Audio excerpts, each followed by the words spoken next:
This week's SEO news looks scattered at first glance. A core update that rewards niche expertise, a public dispute over AI health inaccuracies, and tech executives brushing off AI quality concerns is user adjustment issues.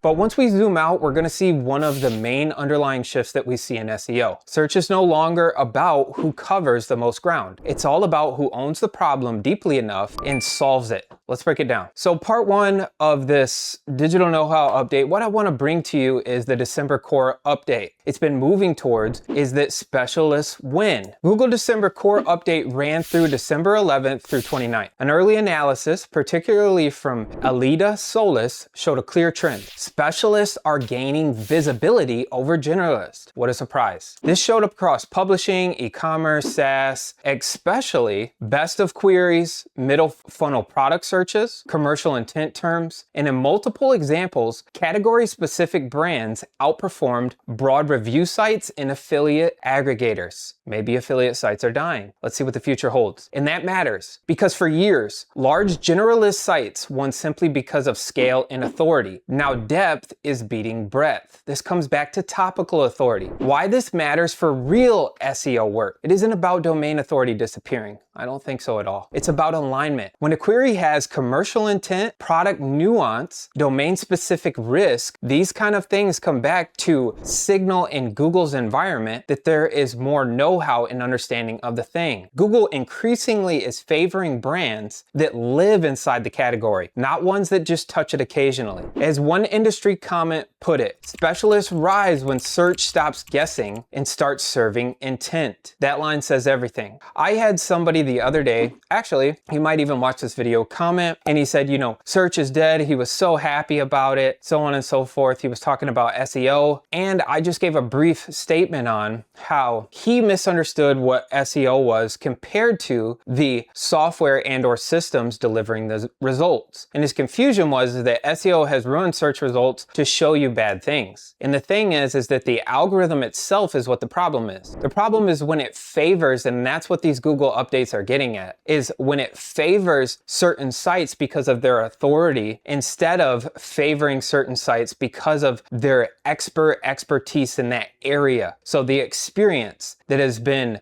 gained from, 20 years of dog grooming, let's per se, that a Purina site where somebody may have the best keywords, they have the authority of 500,000 sites linking to them, they're a Purina blogger. Not to say that that dog food website, will not overall have an understanding of dogs and what dogs like to do, but more specifically, the person who has trained the poodle for over 20 years, works with this specific type of poodle, knows from working with them all of these super specific things. You just can't get that unless you have the actual experience. And Google's showing in an answer to the person who made the comment, in which I just provided some clarification, it's not the SEO optimization, it is the software that's delivering the result that we should have a beef with. So part two of this, AI overviews and health, the trust problem. Now let's talk about Guardian investigation into AI overviews, health inaccuracies. This one's really important. Health experts reviewed AI generated summaries for medical queries and raised concerns about factual errors. Google did push back, saying some examples were incomplete screenshots, most AI overviews are factual, results linked to reputable sources. But here's the real issue. AI overviews sit above everything else. So if the AI overview is wrong, and that's where people are going, just follow the logic there. And when the summary itself is wrong, even if the links are good, the summary becomes the authority. One health organization put it plainly, confident but incorrect guidance can override trust in the sources below. That's not an SEO problem though. That's a decision risk problem. Should you really be going to Google to answer your health questions, or should you be going to a professional? It's the exact same standard. So the double standard, no one's ignoring. Publishers, especially in health, have spent years documenting credentials, providing expertise, meeting strictly quality standards that give you the best answers on the medical questions that you have. Now platforms are summarizing that work, which makes sense. I mean, some peer review pages for things that involve health concerns can be hundreds of pages. What do you expect? This creates though real tension because websites, in what way I think, maybe they should be punished for inaccuracy inaccuracies. And platforms need to clean up and make sure the data is clean that they're presenting to Google so that the users don't feel it. So on the other end, just to take my encapsulation of this, it comes back to the authority of where the information is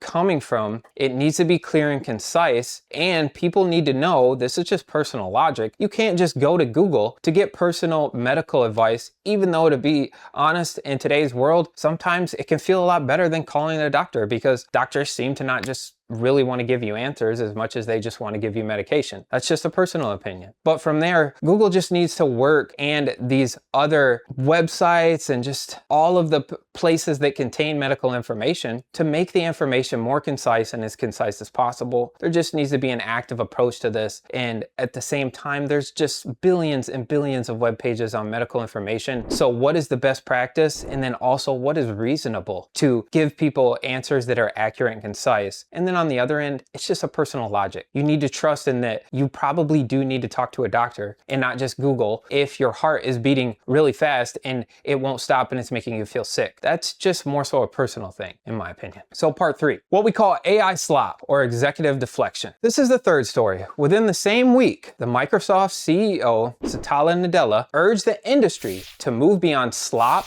versus sophistication. What does this mean? A Google engineer framed AI criticism as burnout from trying to find new technology. That framing matters because it subtly shifts the conversation from, is this accurate and reliable, to, you just need to adjust your expectations. And many users and publishers aren't buying that. As one industry observer said, the kind of framing feels either naive, optimistic, or intentionally dismissive. So here's my personal note on that. The reality is, and it comes back to what I said just a moment ago, you are getting, literally, if we take and amass all the questions on the web, probably multiple trillions of questions asked to Google just within days. Google delivering these answers among the other LLMs out there in an accurate fashion and format is incredibly difficult. It has to disseminate a ton of information, boil it down to what it thinks is the best answer, and then give that to you. AI overview or not, that on one end is a very large and, in one way, incomprehensible task to fully target. This is where it comes back to, humans need better basic logic than just to go to Google to look for their answers. They need to do self-exploration. They need to do other things like testing it in real life. And when it comes to medical, they need to go to the doctor. It's a simple answer. So on one end, there is, I think, an unreasonable expectation of what Google can do. And on the other end, there is a expectation of that Google does need to work along with these organizations to make sure that information is clear and accurate. That's my personal opinion on it. All right, this is the thread that connects all three stories. Here's the connective tissue across all of this. Google's core update rewards niche expertise, AI overviews struggle when summarizing high-risk domains, and executives reframe quality issues as perception problems. What does this tell us? Trust is the real bottleneck, and trust is earned through depth, reception, proven expertise, and clear ownership of a problem. Really, the only way you can specifically answer a question is if you have specific experience there. That's where all of these issues are going to boil down to, not only cleaning up the information that's coming in, but making sure the information that's being cited is from real professionals who actually have experience in it. It's not scale, it's not volume,